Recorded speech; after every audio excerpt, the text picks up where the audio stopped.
मिनश्शैतानिर्रजीम बिस्मिल्लाहिर्रहमानिर्रहीम। हुब्बे जा में मुब्तला इंसान।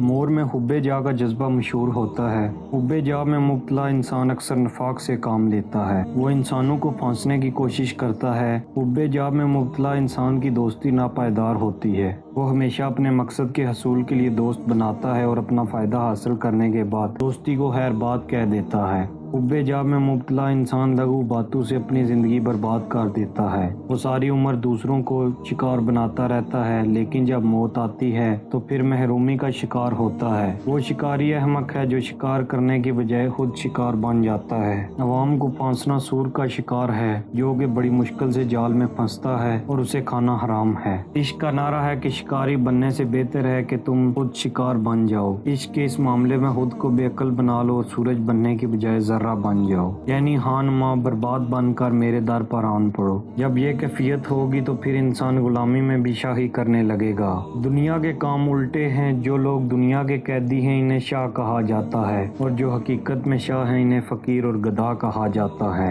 मकसूद बयान। मौलाना मोहम्मद जलालुद्दीन रूमी रहमतुल्लाह बयान करते हैं कि हुब्बे जा ऐसी चीज़ है कि इंसान इससे अक्सर नफाक का काम लेता है और वो समझता है कि वो होशियार और चालाक है, जबकि इसका मद्दे मुकाबिल बेवकूफ़ है। हुब्बे जा में मुब्तला इंसान सिर्फ अपने फ़ायदे को मद्देनज़र रखता है। फिर जब मौत का बुलावा आता है तो उसे इल्म होता है कि वो जिस ज़ाहिरी दुनिया को संवारने के लिए मकर और फ़रेब से काम लेता था वो इसके किसी काम की नहीं।